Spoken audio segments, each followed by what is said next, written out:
Hello students, पिछले class में मैंने आपको अकाउंटिंग फॉर पार्टनरशिप फर्म के फंडामेंटल्स के रूल्स बताए थे, जिसमें मैंने उसका डेफिनेशन और उसके जो डीड है, डीड में लिखी हुई बातें हैं, इन सब के बारे में मैंने चर्चा की थी।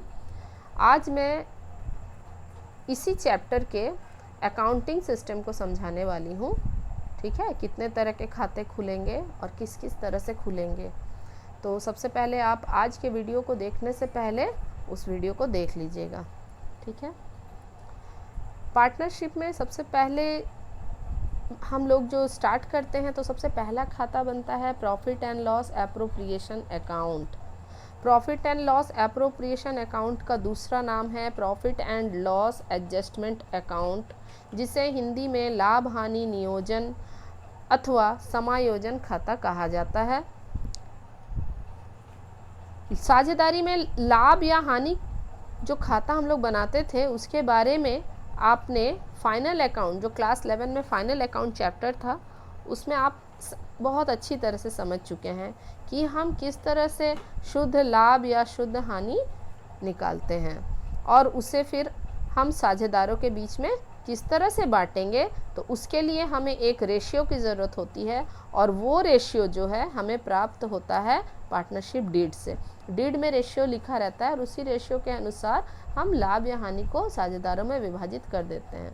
परंतु लाभ या हानि को विभाजित करने के पूर्व हमें कुछ एडजस्टमेंट को करने की आवश्यकता होती है और इस एडजस्टमेंट को करने के लिए ही हमें एप्रोप्रिएशन अकाउंट की ज़रूरत होती है, जैसे कि interest on capital, interest on drawing, interest on loan, या किसी पार्टनर्स का सैलरी या उससे जो भी कमीशन देने का प्रावधान है, इन सभी के लिए हमें साझेदारी समायोजन खाता खोलना पड़ता है।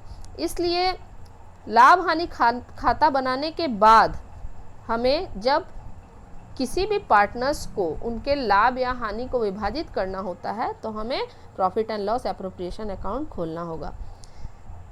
इसमें साझेदारी डीड के सभी प्रावधान को दर्शाते हुए लाभ या हानि खाते को साझेदारों के बीच में हम बांटते हैं, जितने तरह के भी जो प्रावधान उसमें हैं। यह एक नाम मात्र खाता है। नाम मात्र खाता मतलब नॉमिनल अकाउंट। तो 3 तरह के अकाउंट के बारे में मैंने 11th में भी बताया था और मेरे कुछ वीडियोस में भी इसके बारे में मैंने चर्चा की थी, आप उस वीडियो को ज़रूर देख लेंगे। तो यह एक तरह का नाम मात्र का खाता है और इसे हम लाभ हानि खाते की तरह ही, बहुत कुछ ये लाभ हानि खाते की तरह ही बनता है। तो चलिए आगे मैं आपको दिखाती हूँ कि इसके बनाने का पर्पस क्या है, क्यों हम profit and loss appropriation account क्यों बनाते हैं। The main purpose of preparing profit and loss appropriation account of a partnership concern is to calculate and distribute the divisible profit and loss। मतलब जो भी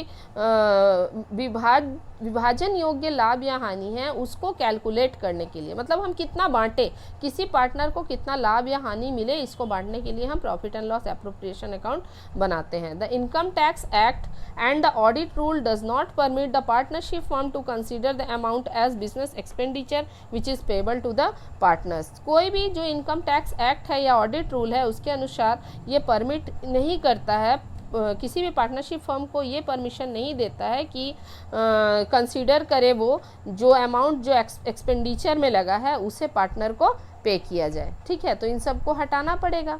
तो चलिए आगे हम प्रॉफिट एंड लॉस एप्रोप्रिएशन के फॉर्मेट को देखते हैं।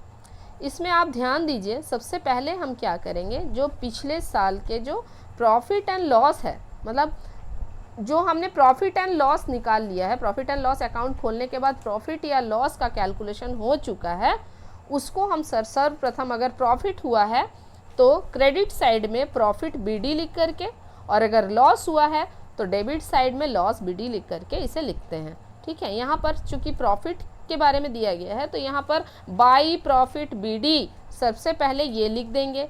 उसके बाद हम क्या करेंगे, जितने भी रिजर्व हैं, जितने भी अमाउंट को हमने रिजर्व में ट्रांसफ़र किया है उसको डेबिट साइड में लिखेंगे, टू ट्रांसफ़र टू रिजर्व, और उसके बाद two interest on capital. Interest on capital जितना भी अमाउंट क्वेश्चन में दिया हुआ है, और अगर क्वेश्चन में अमाउंट ना दे करके प्रतिशत अर्थात परसेंटेज में दिया हुआ है तो उसे हम कैलकुलेट करेंगे और उसकी जो भी राशि आएगी तीनों पार्टनर का लिख करके और उसका योग हम फिर बाहर वाले कॉलम में लिख देंगे।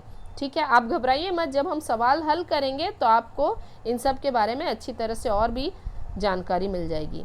उसके बाद डेबिट साइड में देखिए टू पार्टनर्स सैलरी, मतलब पार्टनर्स को जो भी सैलरी दी गई है उसे हम लिख देंगे। उसके बाद जो बोनस या कमीशन पार्टनर को दिया गया है वो भी हम लिख देंगे। अब चलिए क्रेडिट साइड में, क्रेडिट साइड में बाई प्रॉफिट बीडी, जो मैंने आपको बताया था कि प्रॉफिट एंड लॉस में जो भी प्रॉफिट आया है उसको हम लिख देंगे।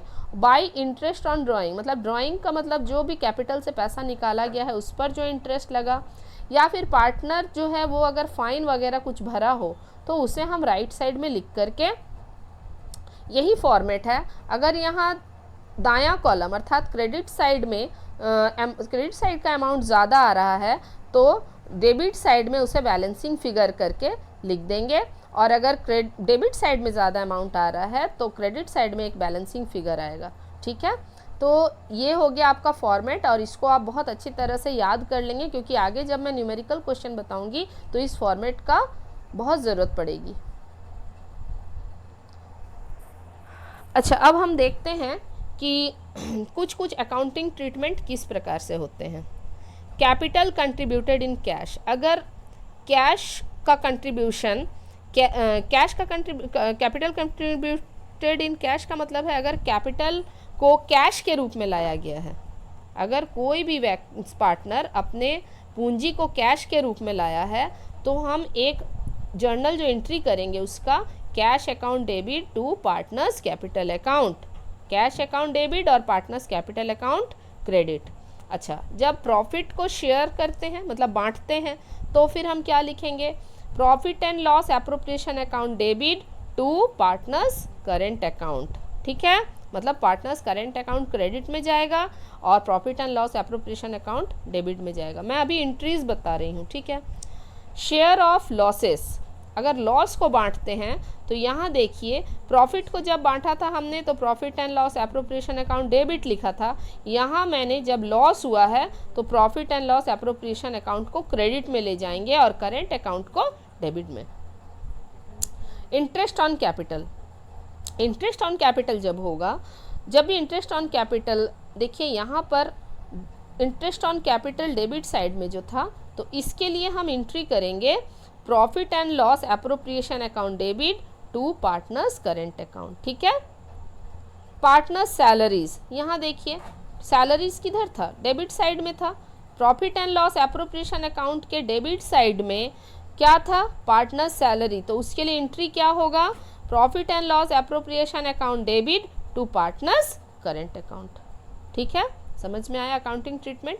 कोई भी परेशानी हो आप मुझे कमेंट करें, और मैंने आज जितने भी फॉर्मेट, ये एक फॉर्मेट और ये दूसरे रूल, इन दोनों को आप नोट डाउन करेंगे और अच्छी तरह से याद कर लेंगे। धन्यवाद।